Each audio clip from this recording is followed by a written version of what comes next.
This is episode 3 from season 2 of TrouperCast, your one-stop shop on all things education and the arts. I am Jeremy Solomon, and with me today is Sarmishta Venkatesh. Sarmishta is a Philomath who tries her best to instill her love for learning and studying in her homeschooled son. Listen in to our conversation as she shares her experiences, views, and ideologies on homeschooling a young boy with special educational needs. Join us as we discuss, among other things, homeschooling, special education, curriculum, and Christianity. Hey Sarmishta, what's up? How's life? Hey Jeremy, good to meet you again, and it's really glad to be on your show again. And a brand new year again. I hope things are going well on your end. Things are going very well on my end, and I hope they are for you too. And it's an absolute pleasure to have you on. Even the last time when you came on, I've had a lot of people talk about things, and I've had a lot of people say they're excited to hear what you're going to talk about today. So thank you so much for agreeing to be on the show once again, and I'm looking forward to a wonderful conversation. Yeah. Thank you for having me again. It's a joy to be here. Right. So, as in the tradition of TrouperCast, we generally start with a little game, and it's a game that takes us back to our childhood, and even as adults, many people continue to play this game, and it is the very simple noughts and crosses, right? So, Okay. yeah, it's noughts and crosses. However, there is a little twist to this. Since this is a theater game, how this will work is with the idea or concept of X's and O's being put in. Also, Sharmista, I'm going to pause for just 1 second because I think I forgot to put my phone on airplane mode. So I don't want someone calling and stuff. So I'm just going to Sure. Yeah.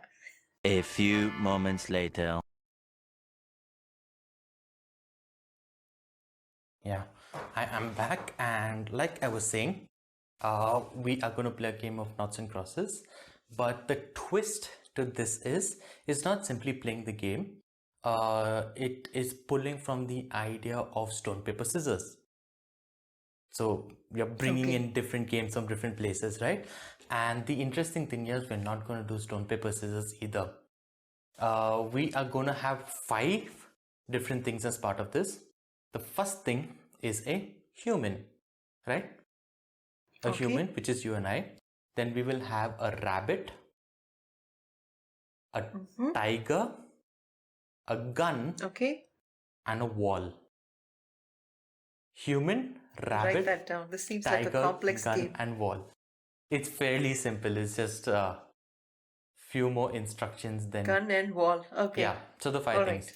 So basically, if it's human, you're just going to be yourself and you can do whatever you want as a human. If it is a tiger, you go tiger. Okay. If it is a rabbit, you go rabbit. If it's a gun, you go gun. And if it is a wall, you go wall. Yeah, simple enough. Sounds good. Just like how we do rock, paper, scissors, shoot, once I share my screen, you'll see there's a countdown, and at the end of the 3 to 1, you do either one of these 5, and one obviously defeats the other. For example, the rabbit would jump over the wall, the tiger would defeat the man, the gun would defeat the tiger, the gun would defeat the man. So different combinations would work with each other, and one would always defeat the other, depending on what is So which one always wins? The gun? The gun always wins, right? No, the wall stops the gun. Oh, right. Yeah, the wall stops the bullet. Yeah. So, yeah, so there are different combinations that we can do. And the person who wins one single round gets to put an X or an O. Okay. Yeah. So at the end of this entire thing, we'll see who would win the game of noughts and crosses. Yeah. Simple? Okay, sounds good. So I am going to share my screen, and here it is. And do you want to do a trial? Just 3 to 1 and go? No, I think I get the game. We'll We go? should Okay. probably So, start it. yeah, Yes, we'll go. you see the countdown and we can start in 3.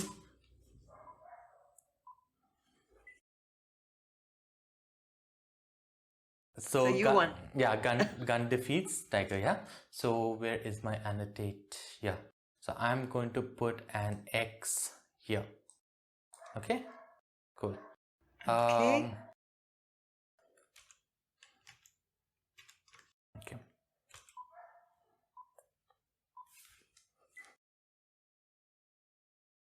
Okay, both was of us bunny. have. Oh, that was the bun. So you won this because the bunny can Yes. either jump over the wall or burrow underneath. So I would do. Okay. Okay.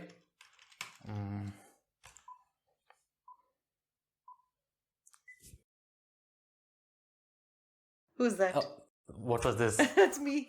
Okay, this is me. Me, human. Yeah, both of us are human. So in the We case of a cancel each human other and human, who would win in this wrestling match? I don't know. So I'm just going to leave it as a I think tie. we both get a chance. I think it would be a tie. So do we both get a chance or do we both not Okay. get a chance? We should probably take the chance. First Okay. come, first serve. How about that? Okay, so you go ahead. Oh, it stopped playing. Okay, cool.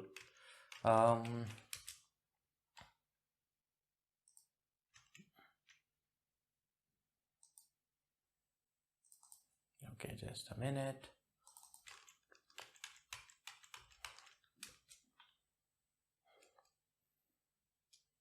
Okay, this is I'll close this. Yeah.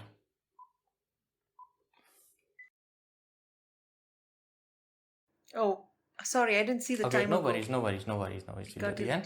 We're starting now.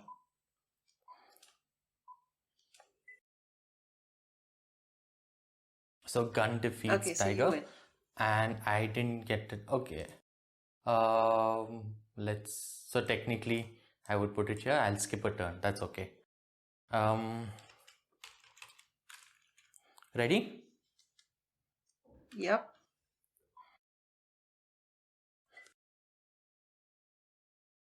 And gun defeats rabbit. Okay, so where so- would you put it?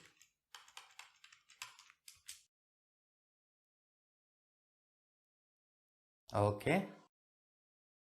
Now.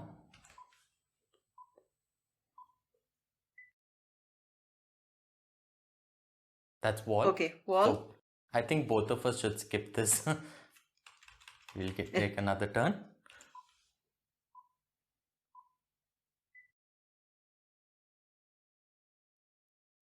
What is Okay, that? we both the lion. Both put in The tiger. lion.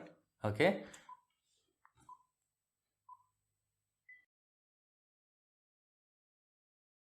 And you put in the gun, so you get to put it in now. Okay. And you have won this game of whatever you want to call it.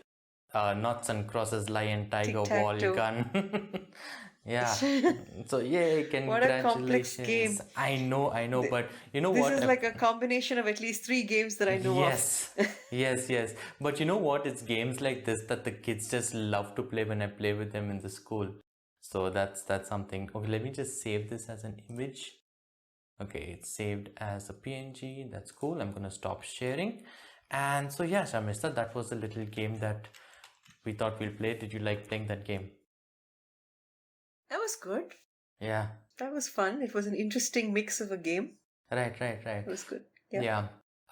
Last time when you were on the show, you did talk a little bit about how you got to be to where you are right now. And for those of you all who are listening to this and are unaware of what that story is, I will link that podcast down in the description. And for those of you who are watching it on YouTube, I'll also put it up in the card so that you can go and check out that interview. But Sarmishta, can you tell me a little bit about how you came about exploring special education and homeschooling? Okay. I'll start with the homeschooling bit. That's the easy one. So ever since between 2005 to 2009, I've had a real interest in education as a whole.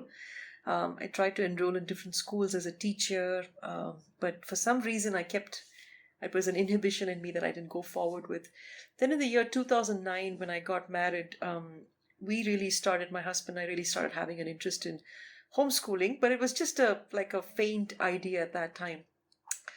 It was in 2011 that this really became a reality for us through a very strange incident in my life. So my husband and I were working the same firm, and I'm very cutthroat in terms of my career and things like that.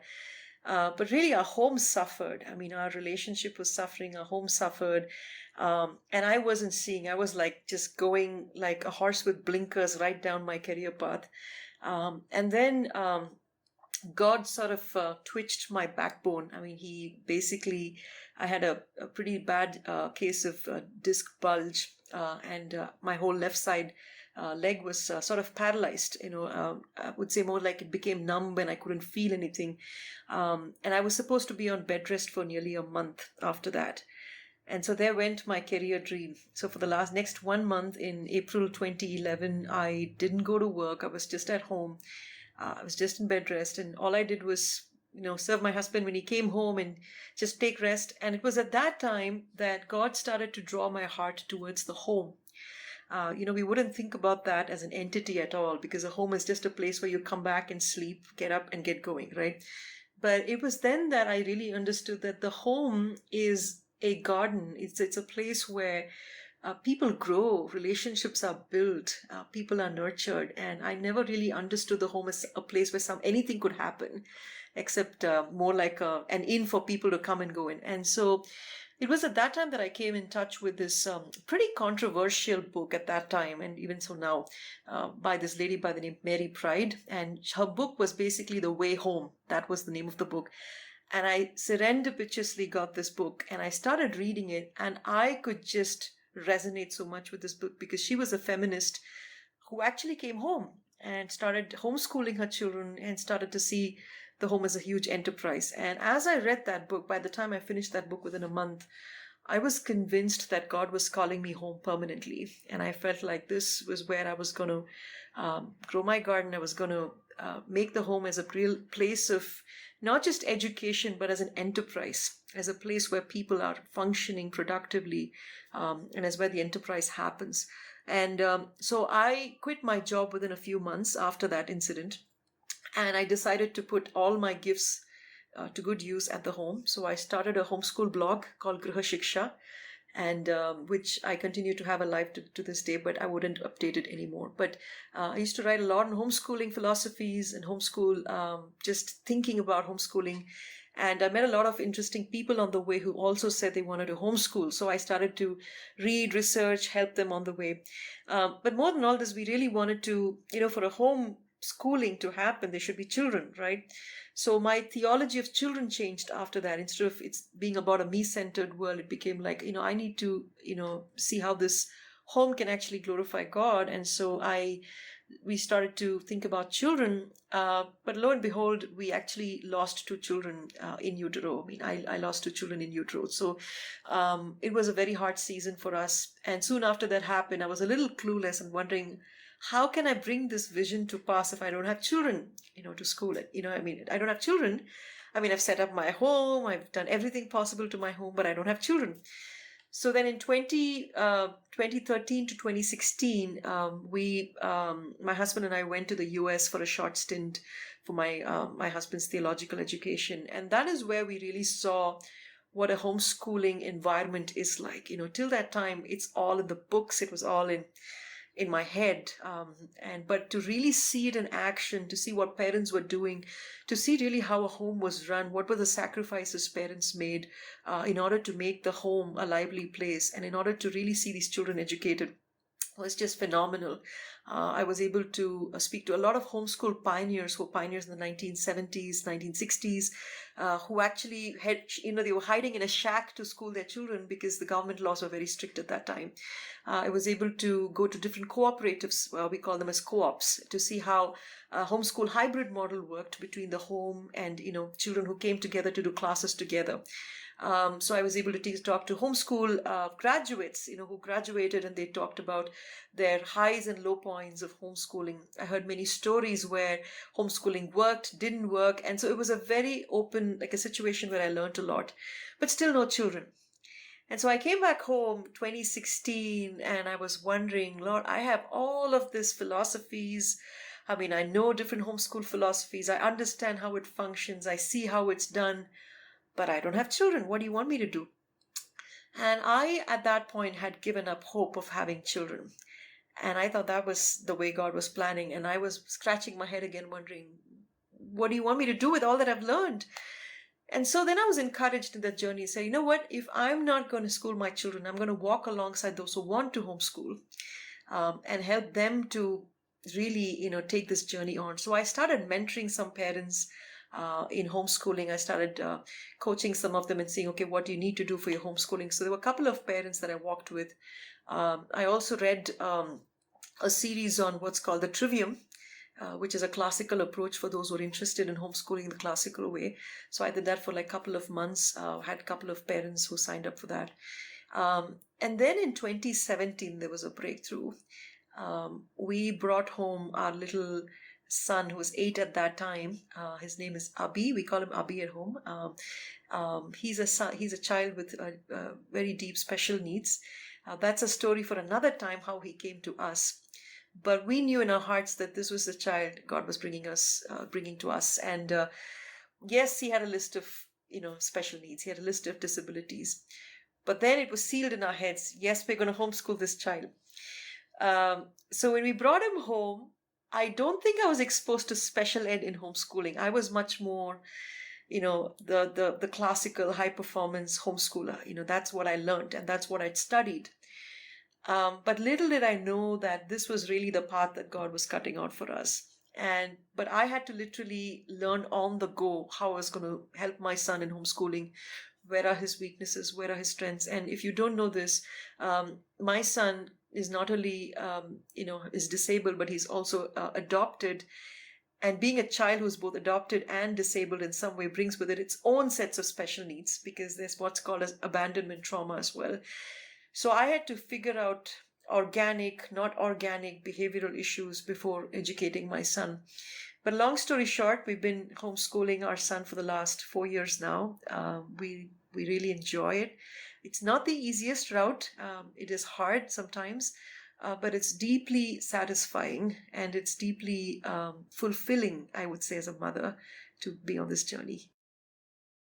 That is wonderful to hear. And I must say that there are quite a few people that I know who have adopted to who are homeschooling, but I've never quite heard a story that's something like this. And this is a unique story, and it's a special story because I do know that Abhi is a very special little boy. And like I said last time, and it's something I always go back to, especially when I am working with kids today. I always go back to those little moments that I used to have with Abhi, even if it's something like a small smile. And that is kind of like approval that you're doing something right.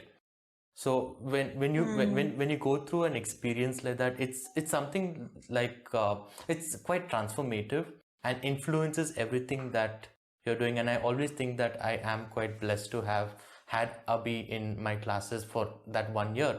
So that was really great.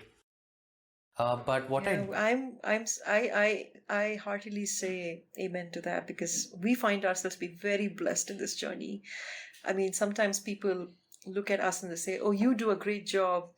Oh, he's a lucky kid. That equation is so wrong, because no, we are the blessed parents, because we have the real honor and privilege of getting to know this child whom God has just dropped in our laps. And so, yes, I totally agree with you. Abhi is an amazing kid, yes. Right.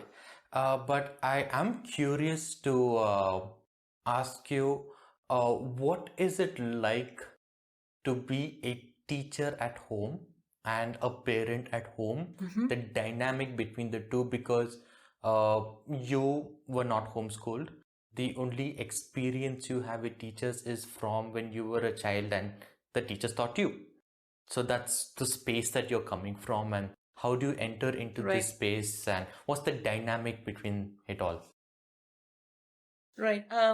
Actually, a very simple way to look at homeschooling as a parent who's also being a teacher is to look at it through the lens of what I call discipleship. Now, it's actually a loaded word. What does it mean to be a disciple, or what does it mean to be discipled, or to do discipleship? It means you're walking in a particular path and you're taking your child along the way, two ways, either holding the hand or saying, "Come, follow me," right? When you're holding the hand and taking him, you're being a parent, right? Because you're kind of guiding him in the steps. But when you're asking him to come follow you, you're setting the path ahead and you're telling him, "Watch my steps, learn what I'm doing, come follow me," right? But you essentially, that's the heart, I would say, of homeschooling is discipleship. It means you are going away, you know the way that you want to go in, and you know the way that you want your son to walk into, your child to walk into, and you're leading your child into that. Now, when you do that, I've sometimes struggled in wearing the hat of both a teacher and a parent, because obviously I'm to both nurture and care, but also to discipline my son. But I find that the idea of discipleship sort of brings this home. Another illustration which has really helped me is to see, the shepherd's staff in his hand. Now, if he uses the staff, a shepherd classically uses a staff for two things. One is to basically draw the sheep towards himself, right? But it also is to lead and guide the sheep, right, in a particular direction. So, as a mother, my calling is always to draw my children to have their hearts, right? To have their hearts and to know that my son will, like really take on whatever I want to help him to see, and will I have his heart? I'll be able to instruct him. And as a teacher, I want to grow his mind, but also his heart. So it's kind of it's both and, and there are times when I've struggled where I would be a teacher to him and I would tell him, "Listen, you need to understand this. You need to get this," and I would be teaching him something, and there would be times when he would just cry and he would say, "Mommy, I can't do this. I mean, this is too hard." I would say, "No, I'll help you with it. We'll do it." And there'll be a hard class. There are many hard classes when it won't get through. So then there will be a time for me where I'll go back and I'll have to think about, how do I do this? And I have to remember, now I have to put on my parent hat, hold him with me, hug him, kiss him, connect with him, and say, "It's all right. We'll do it again." Right? You won't see teachers doing that in classroom because they will be giving too much attention. But that's the beauty of homeschooling. You can correct with one hand and you can embrace with the other, and it's totally fine. And I've seen that has been a great benefit for my son, because if you just do the correction without the connection, learning is not holistic. So we're able to do both as parents and as a teacher. Okay, I think that's something very beautiful when you think about it, because when you're able to give that individual one-on-one attention, the child is also able to retain a lot that you're trying to give, and grow and become a better person every day with that. So that's awesome to hear. And Yeah. yeah, and I do have a couple more questions about homeschooling and how to go about it, and where parents can go and what they can do if they're thinking about adopting this method of teaching and learning. But before we get into different things like that, I want to take a small little deviation, because I'm sure you know what's coming next. It is think the so. rapid fire question round, and Rapid fire round. yeah, and the questions are obviously a little more different than last time, and the rules remain the same. It is rapid fire question, but you can take your time to answer a question if it is required of you to do so. And if you're uncomfortable answering any question, you can just say skip and we shall skip it. Pass. All right, cool. So the first few questions are a yes, no type of questions. Okay. And if you want to explain it, you can go ahead and do that. Are we good to go? Okay. Yes. All right. Work or play? Hard work. Love or friendship? Can you even choose like that? Love. Okay. Money or happiness? Happiness. Okay. Cats or dogs? Dogs. No Summer. cats, no fur. Summer or winter? Winter. Okay. Morning or evening? Evening. Salty or sweet? Sweet. Okay, those are your warm-up questions. And now we get down to Oh, business, really? right? Yeah, okay. Do you watch shows one episode at a time or binge the whole season? No, one episode at a time. Okay. Savoring it. You're right. Would you rather fly or have super strength? Fly. Okay. What are the least likely three words someone would use to describe you? The least likely.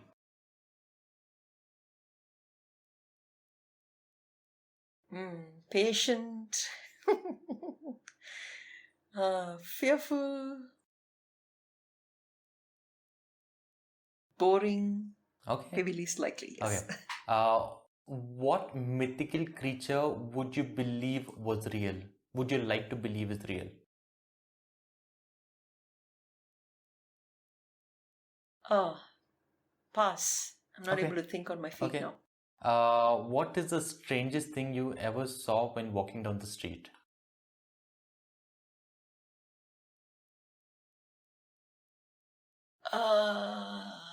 Strangest thing. Pass. Okay. No, I'm not sure. All right.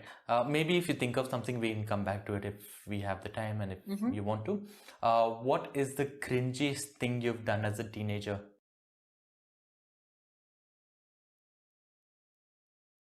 I can tell you this. I have a penchant for smelling things, and once I smelled this big piece of groundnut for I do not know what reason. It went straight to my nasal canal, and I had to get an outpatient surgery to get it out. That was, yeah, that Wow. was cringy. Okay. Okay. All right. What non-existent job you wish existed? You mean as a paid profession or as an unpaid profession, or what is it? Or anything? Anything.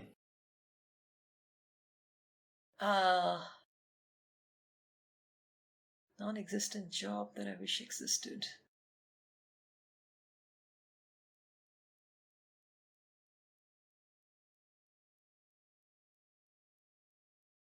I'm sorry, my brain's not working today. That's perfectly fine. Perfectly fine. All right. Book reader. Book reader. Book Okay, reader. got it. All right. All right. What world record do you think you have a shot at beating?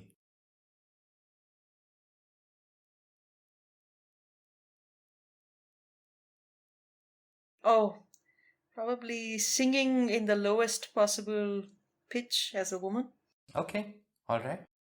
Do you know how to perform a magic trick? Yes, very silly one, but yes. Is there a way we can see you perform that? You want me to perform that? If you want to. Is it possible? Oh. Okay, there's a pen here. Okay, Yeah. when I hold it, it falls down, right? Falls Yeah. down. Falls down. Yeah. Okay, it falls down. Can you see that? It falls down. Oh, I'm not very good at this. I'm probably pretty bad. My husband does a better job at this. You started, you might as Okay, well. but here. Yeah. Okay, I'm just gonna show it. Okay, but see, it just kind of falls down, right? But see now, oh, that's quite bad. Actually, I'm not pretty good at this. Can you see it? It doesn't fall down. Okay. I said it was a silly trick. Wow, that is awesome. I'm pretty bad. I told you I'm pretty bad at this. Okay. What object do you misplace or lose the most? My brain. Oh, wow. Okay. All right. It was bad, I know. Oh, okay. That kind of like goes into the next question. What is your favorite pun?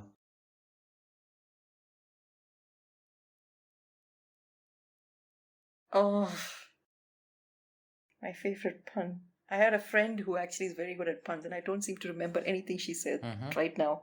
Right. Oh, I don't think I can remember any pun. Okay. Okay. Do you know of a pun? Maybe you can tell me, I'll get it. Sorry? Tell me one of your favorite puns. I mean, I don't know if it's my favorite, but I would say that I enjoy making puns a lot. And I would say that a person who does this a lot is a pundit. Oh. It's so bad, I know. Okay.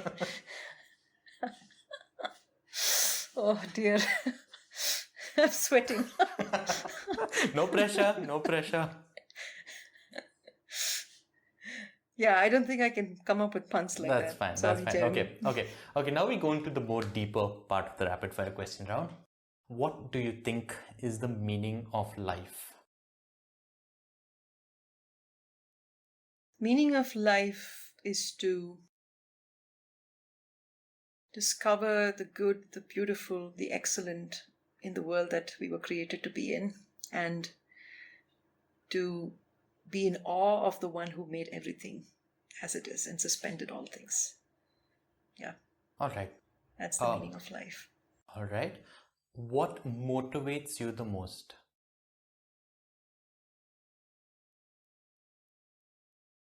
Encouragement. All right. What quote resonates with you? I think it's the one I have from, is it William Gurnall? I think, I'm not exactly sure who it was, but he said, affliction helps us to bear the image of our Maker, as wax unheated cannot bear the imprint of the seal. So that is one. And Stephen Charnock said this, which I really, really appreciate. He said, the strongest man is but compacted dust. Okay. For me, it's a very humbling quote to think about that. Yeah, I mean, yeah, it makes you think. Right. Okay. What is the best advice you've ever received?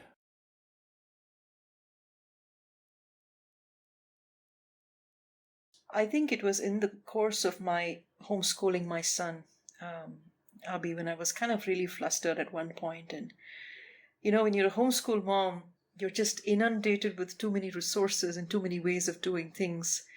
And at some point, you just lose it. And I remember one wise friend of mine who was much older than I was, and she's also homeschooled. Wonderful children. She's also homeschooled adopted children. She's homeschooled special needs children.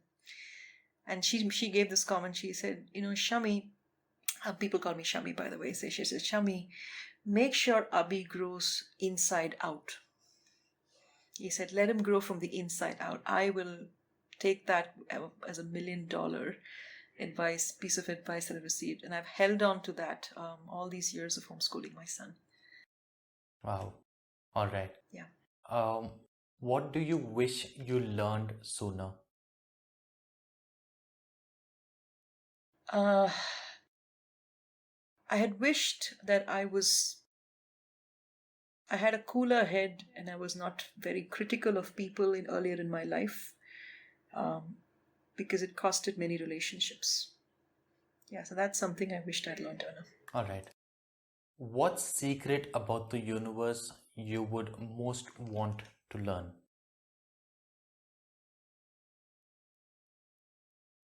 Oh, definitely the black hole. Okay. If you're asking about the physical universe, yes, I want to see what's inside the black hole. Okay. All right. Are you where you want to be in life?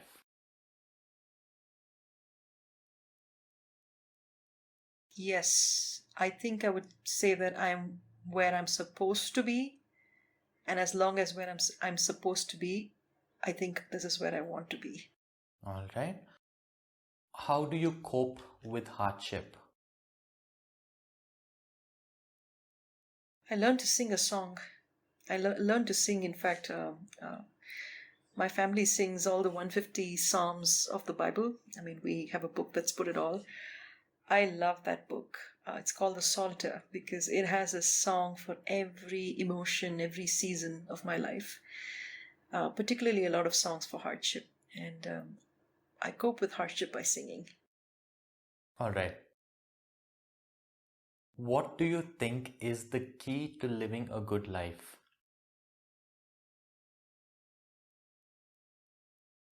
I think the key to living a good life is to look back with gratitude for everything that God has done. Look forward with hope for everything the Lord is about to do. And live in the present, enjoying the present and thanking God and being with Him in the present. I think that's the key to a happy life. All right. All right. And with that, we have come to the end of the rapid fire question section. And I just want to thank you for being so open and free to talk about the things that you feel about deeply and take us with you on your thought process and the things that you think about. Sure, thank you. Yeah, and coming back to what we were talking about earlier, we were talking about homeschooling, but I would like to talk a little bit about your thoughts on special education and where you stand with it in our current education system and your experiences with homeschooling a little boy with special education needs. Right. So I've come to learn, in fact, the hard way. And I think I quoted my this friend of mine who made that comment because it's one of those very important nuggets that I've come to see is important for special education. The education system today in India is very much outside in. That means you put your child through X number of activities or X number of things, he will come out okay and right. So it's almost like a factory model. And that's not surprising because the whole classroom idea of education does come from a very factory idea of looking at children or human beings. It's a very socialistic model. You put 50, 60 kids in a school, teach them the same thing, make sure they're, they call it as an instrumental model where you're putting them in a certain environment, pushing things onto them. Out they come, perhaps the way you want. But I have found that both homeschooling, but particularly special education, is much more what's called as an inside-out learning. That means you start where the child is and you slowly help the child work through whatever faculties he has to learn new things and then strengthen those faculties that are weak and walk alongside this child. It also looks very different in practice. Special education is not one of your typical, competitive environments. It's much more a nurturing environment where you're helping your child to use all the faculties that God has given him, and you're training the mind, but you're also training the heart. I would often call it as a holistic way of education. They often say a lot of kids with special ed, it could be autism, it could be on the ASD, autism spectrum, or you could be having Asperger's, or you could have a physical disability, you could have a visual impairment or blindness. But no matter what happens, all of these need what's called very high sensory, education, which is not what the schools usually give. If you see most education, what the schools call as education, is very cognitive, primarily cognitive, right? Everything happens in the head. You can't work that way. You can't stuff a child with special needs into a system like that where everything is cognitive because their cognition is deeply impaired. For example, with a child with blindness, he's cognitively okay, but his sensory processing is struggling in some ways. So you need to give him more sensory processing methods that'll help his his senses pick up and his mind to be trained to how his senses pick up things. It takes time. So schools don't think about those because they're very much one-dimensional in terms of their educational model, whereas any kind of special education needs to be holistic. You need to work on the head, the heart, and the hand. Those are the three things I talk about. You work on their cognition, their ability for the brain to healing the brain. You need to work on their heart, their character development, and being able to emote. And you need to work on their hands, that they're able to work with their hands and be able to do life skills, skills which will help them improve in their life. So usually special ed takes these three things. You're not just cognitively training them, you're training them the head, heart, and the hand. With respect to the system, I do believe that I don't think schools are as equipped to handle special education because there is a huge rat race in the market for who gets the prize, right? And special ed children don't always get the prize, and they take time to develop, right? The people you see, like Michael Phelps, who had autism, or somebody else like that, they take time to develop. They need champions, they need supporters who will help them grow on that journey. So it's not like a factory model where you can push them through and out they'll come superb. No, they won't. So the system is not ready for that. It's not inclusive enough in its education, in that what I mean by that is, it's not inside out. It's not a sensory rich environment. And there's no sense of nurturing that goes on in school. It's much more do this and you'll get this, right? So the schools aren't set up for that. And I think what will really help is to have more, just a few kids with one teacher, but also having a sensory rich environment where children can be included. And I can say this in my experience. I don't think it's only for special needs kids that they need sensory rich environments.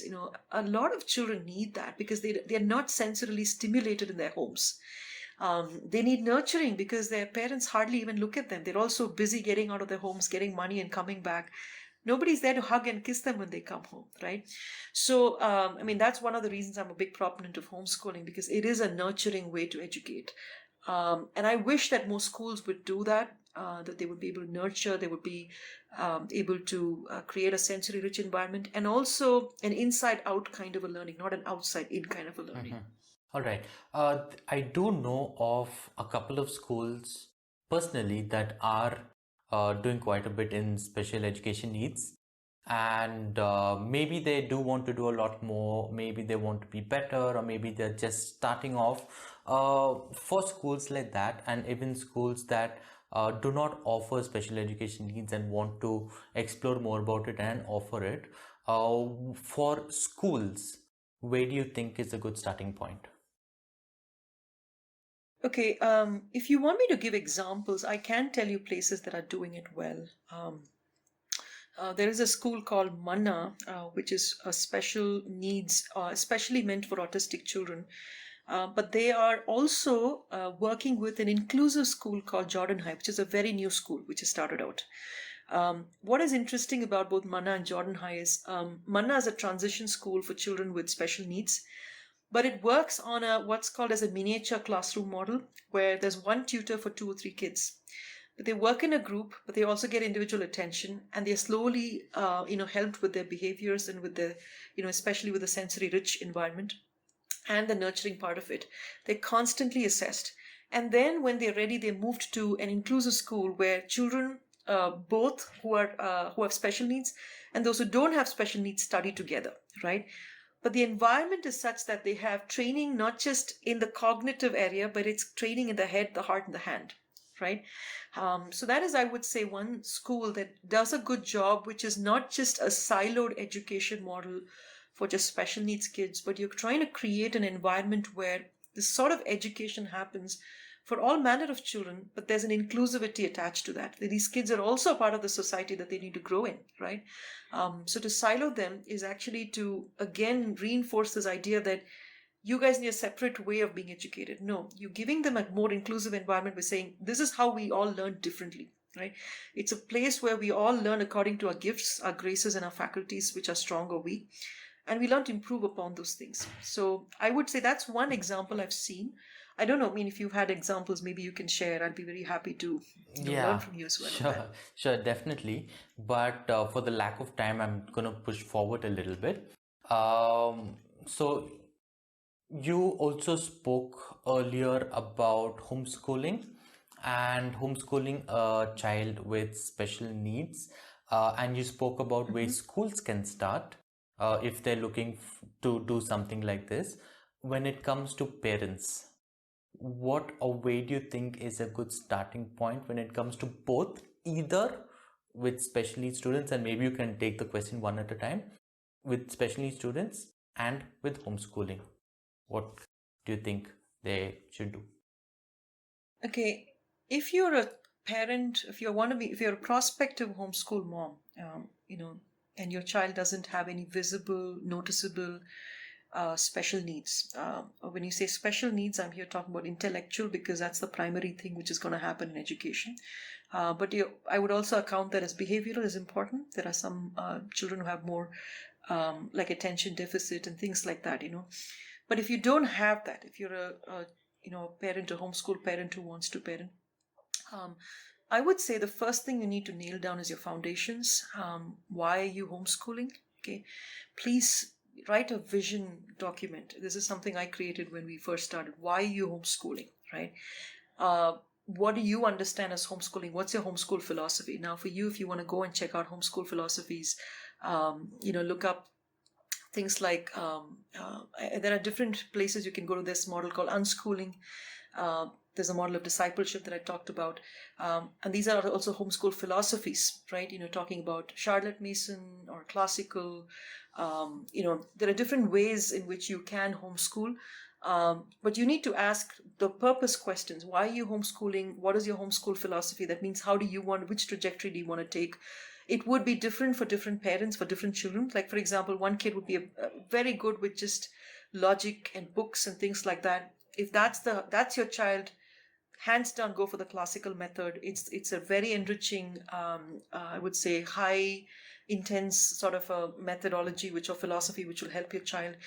If your child is much more loves to paint, loves to do the creative arts, loves to just stargaze or things like that, try the Charlotte Mason method, which is called the living method, wherein you walk with you take nature walks, you do a lot of painting, do a lot of observation. So basically it's a slowing down method. It's not a high-paced method.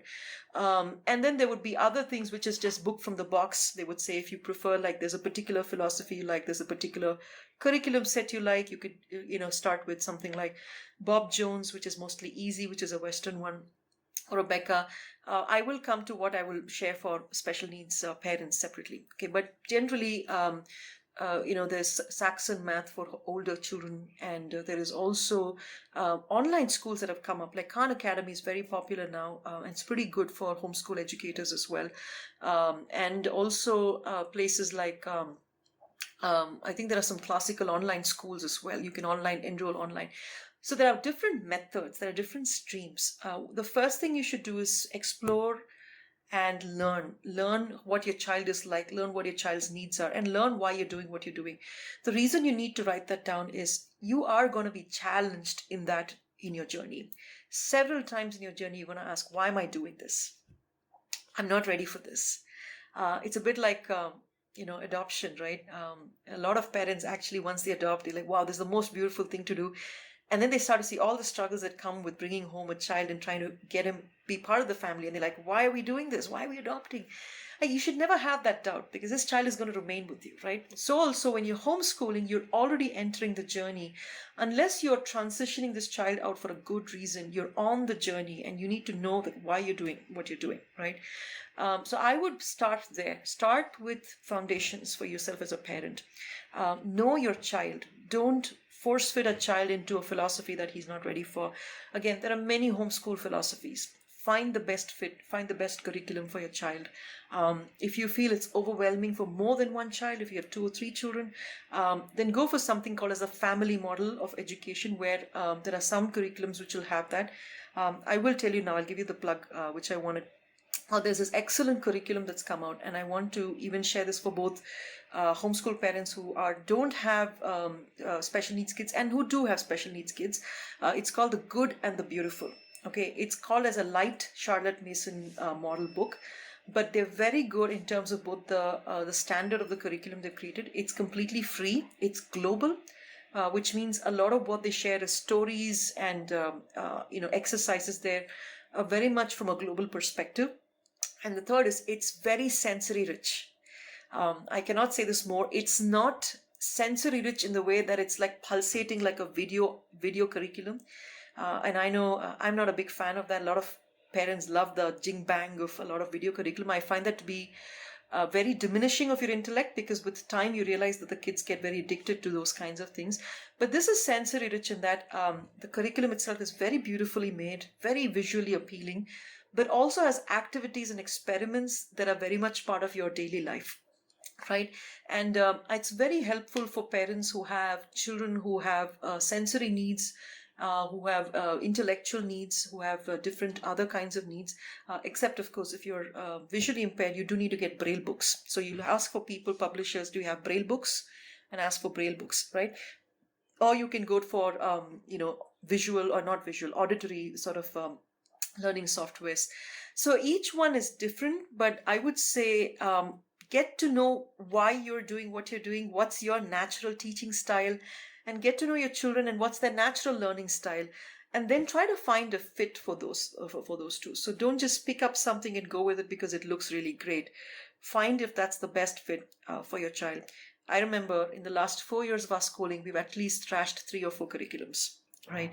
We've taken something, we've tried it out, worked somewhat, after a while didn't work, threw it out.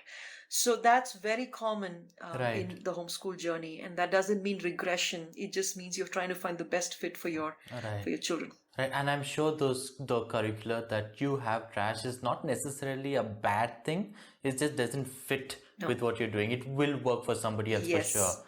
Yeah. Yes. Yes. Absolutely. There is a really good book I would recommend for any parent to pick up if you're starting homeschooling afresh and you're starting at just ground zero. It's called How to Teach by Samuel Blumenfeld. Blumenfeld was the pioneer of the phonics movement in the US. Okay, he several decades ago.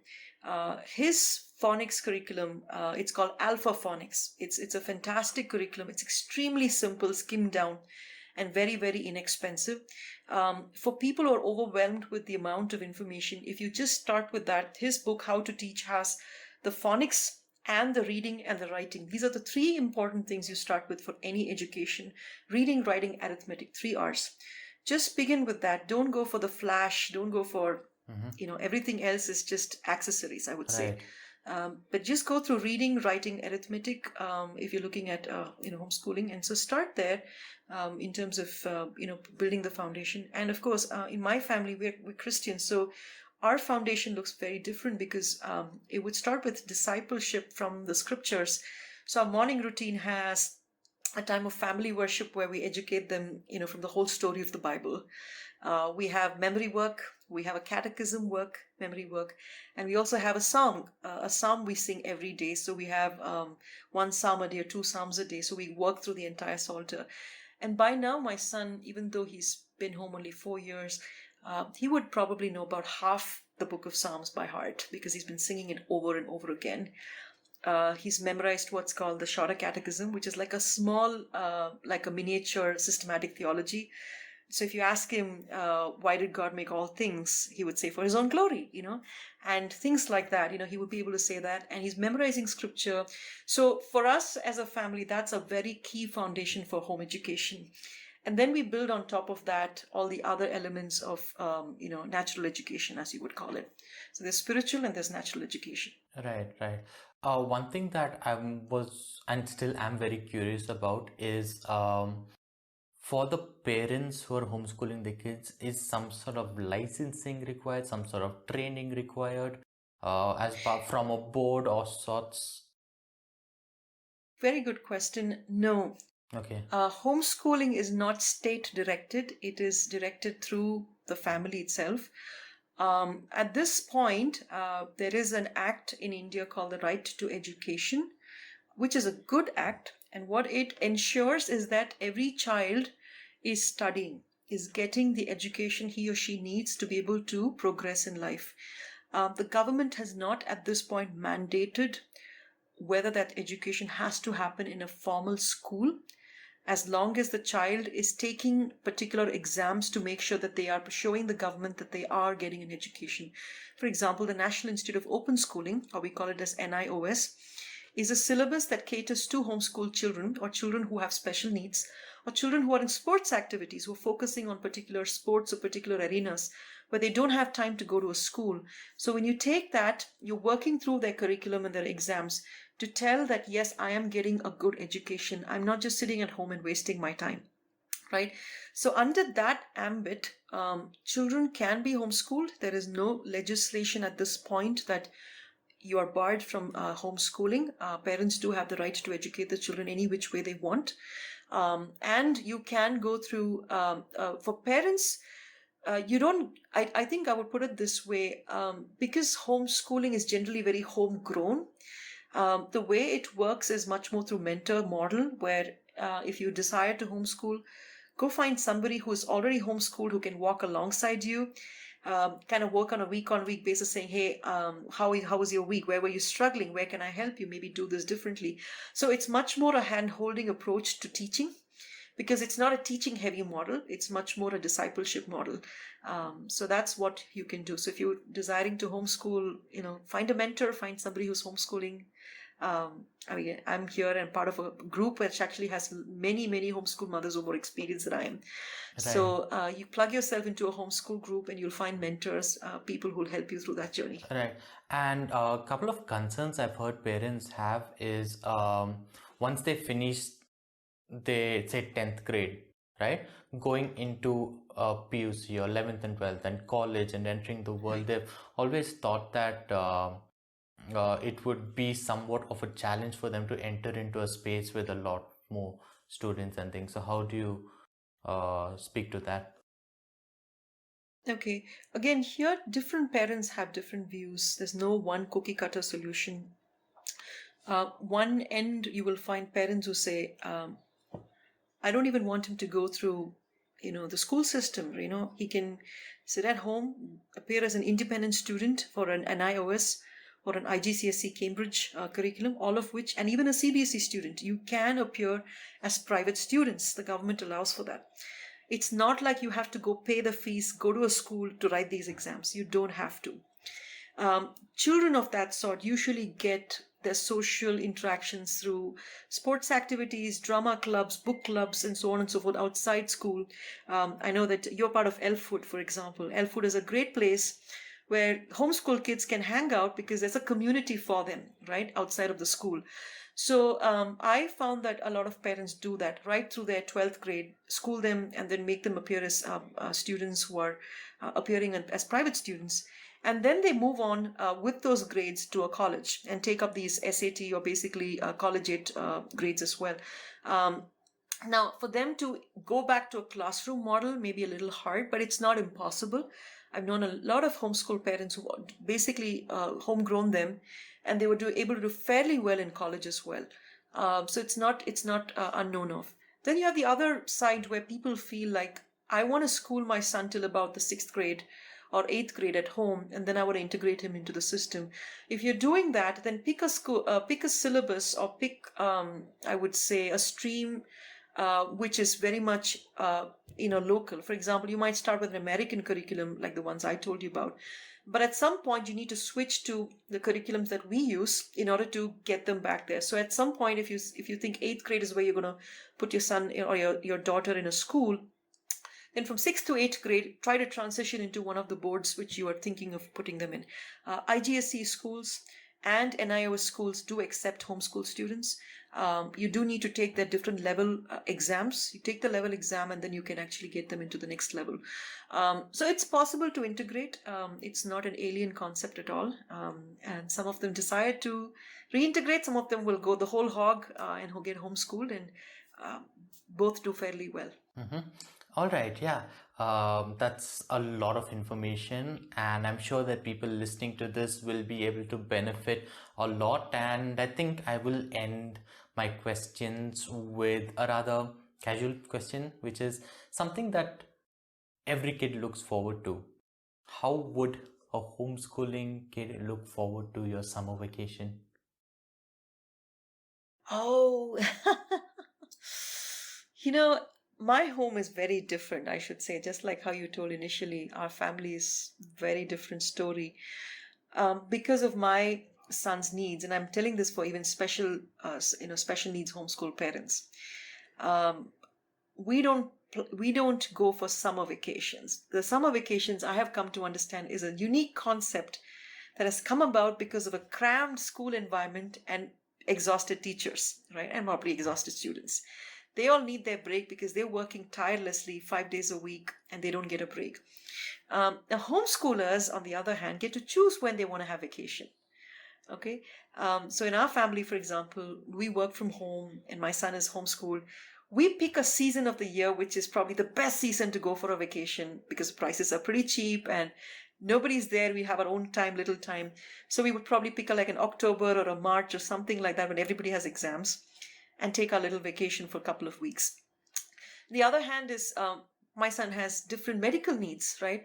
I can't afford to give him a 3 month off because of both his special needs that he tends to process things with more time and his medical needs. So what we do is whenever there is a need, we just take off. We say, okay, we'll just take off today. Or we'll take this week off because you're not doing well. And there will be always low point day for any child. He's not going to do consistently well every day. So we would always look for those days and say, okay, today's off. You don't have to do school today. You just take off. So our vacation looks very different. It's not a 3 month stint we do. Again, I can always do a VBS for my son because we're homeschooled, so we always take a break whenever we want to.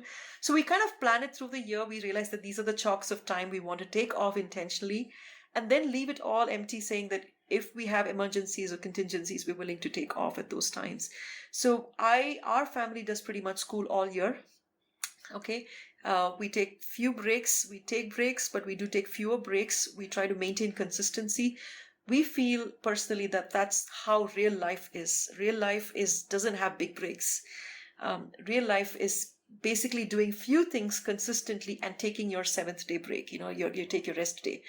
So we model our homeschooling, our entire family life around that. You work 6 days hard.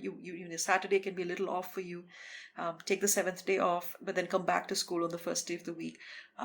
So yeah, that's how our vacation looks. Very, very interesting. And I guess those are some of the perks of homeschooling, huh? Yeah. Yeah. But the reason why I asked is because one is I'm gonna shamelessly plug something here from my end. A couple of things actually. Yeah. I am having my summer vacation, summer camp rather, in collaboration with Elfood. So for those of you who are interested in putting your kids for something fun they can do in the month of April, we have theater, film, photography, podcasting. And I'm doing a course on podcasting now as well, since we are started podcasting. So and storytelling and drama games and interactive drama. There's a lot of things happening in April. So I will link that in the description down below. But I think last time quite a few people enjoyed listening to you talking about your experiences in December with the Christmas season. And I think more people would like to hear what you think about the Easter season and Good Friday and what all that means, since it's just around the corner. Okay, so what is Good Friday and what's Easter Sunday? Is it all about hunting for eggs or bunnies in the garden, or about putting a crucifix in your door? These are all fancy things, but you don't need any of these to understand Good Friday or Easter. The Friday, which is worldwide commemorated as Good Friday, is really the day when the Son of God, which is Jesus Christ, became the Son of Man and went to the lowest point of his life. And you might wonder, what is the lowest point? Well, there was actually a gradation. He went from being humiliated by first being born as a man and then born under the law, and we talked about that last time. But not just being born, but he became a servant obedient to his father in everything. And towards the last lap of his life, he was treated the worst way. He was most humiliated. He was spat upon. He was crushed. He was wounded, afflicted. He was like, there were thorns on him. I mean, there was like, he was, whipped around by the Romans at that time. And finally, they didn't know what to do with him. Neither did the Jews want him, neither did the Romans want him, and they just didn't know what to do with him. And they finally said, okay, let's give him the death of a criminal. But absolutely nothing wrong that he did, except that he claimed that he's the Son of God. And so Friday was the day when he hung on that cross, experienced the most cruel death of a cross. But someone might say, yeah, that's the worst thing that happened. Not really. Actually, the thing that Jesus really dreaded most on the cross was being separated from his Father. He's never had a suspension of fellowship, friendship with his Father ever. But on that cross, not only did he die, but he took upon himself the sins of all whom he came to save. Anyone who said, Lord, forgive me, anyone who said, Lord, you are my Lord, he took their sins upon himself on the cross. And that's the lowest point of his life. And then you wonder, what's Easter then? Well, Easter is the time when Jesus went into the grave and was there. You may all think that's the end of the story. Boy, what's going to happen now? Is that the end of the story? Well, no, because God finished the work that Jesus came to do. And so he said, well done, my son. I'm going to reward you for what you did. And he raised him up from the dead. And that's the day we call as the Resurrection Sunday or Easter, because that was the day that God showed his own son, Jesus, to be the Son of God. So you can look at it two ways. On the cross, on Friday, if you want to remember, on Friday was the day when Jesus showed himself to be fully man, right? What it means to be a man, right? To take on all the galia, like you say, to take on all the punishment. But on the first day, on Easter Sunday, on Resurrection Sunday, is when Jesus showed himself to be fully God. There's no one who's ever come out of death, right? Nobody's ever seen, maybe they see ghosts walking around. But this was Jesus fully in the flesh. He had the scars on his hand. He let his disciples touch him. He was completely bodily resurrected. And so you can see Jesus, the Son, the God-man, was both fully man, fully God. And you celebrate that on this day when he both died and he rose again, or 2 days actually. Right. I love the way you explain these stories. Even the last time when you spoke about the Christmas story, I'm like, that's so interesting. And and even like I said last time, just talking about these stories in a few minutes don't really do justice to what the entire story is. So you've heard Sarmishta talk about homeschooling and special education needs and so much information there, and you've heard her talk about these different stories as well. And when it comes to the first two things, I'm sure she will be able to help you a lot more and would love to connect with you. Sarmishta, if you have anything to plug right now, or if there is a way they can connect with you to learn more about homeschooling and working with, or what they can do with a child with special education needs, how can they do that? Okay.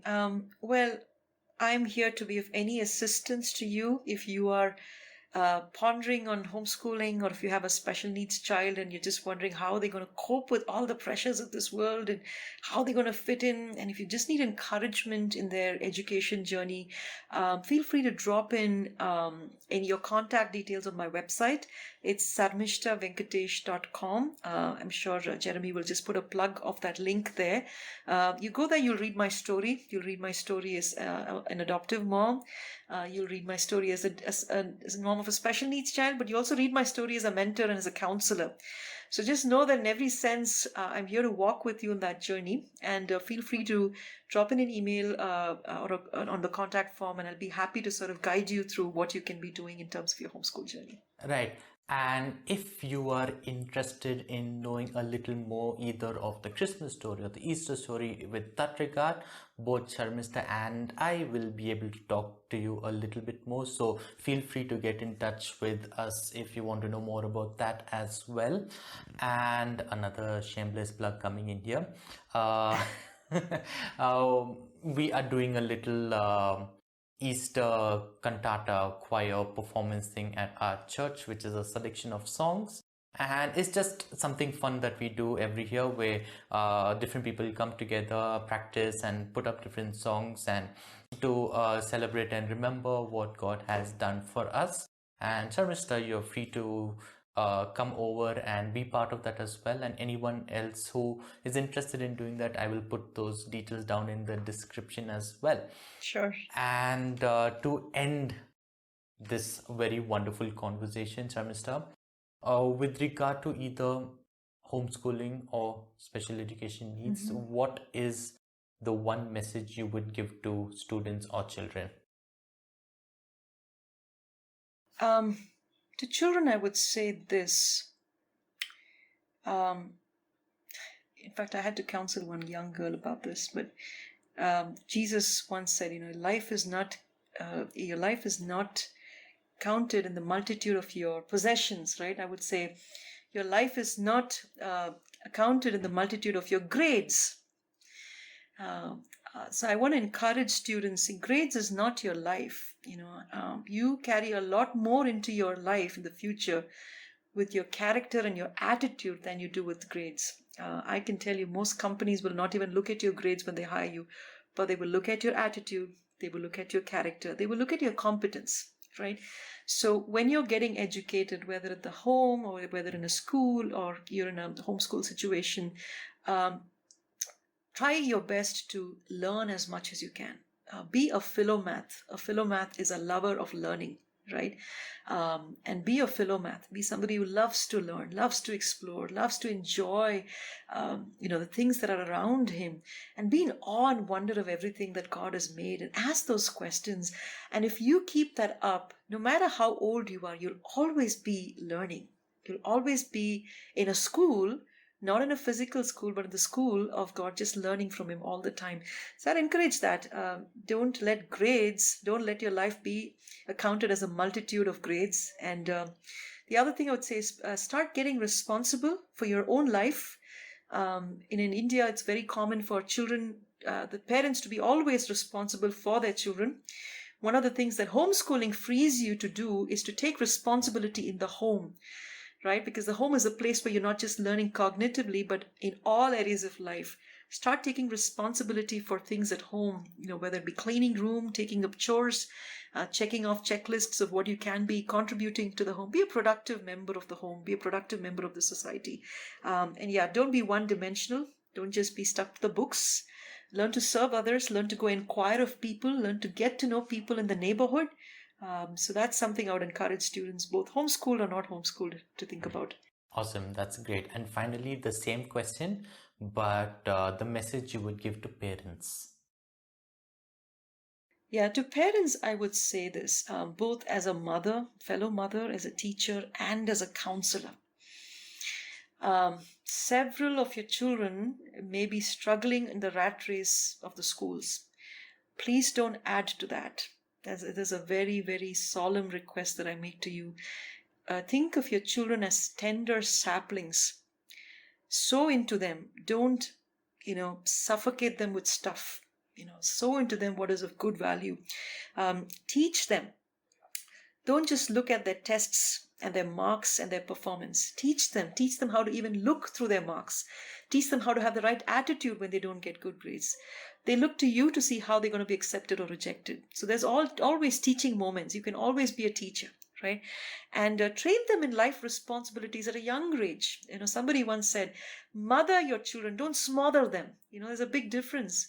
We smother our children when we just do everything that they're supposed to do for them, and they grow up never becoming adults. So teach responsibility at a young age. Don't spoil them.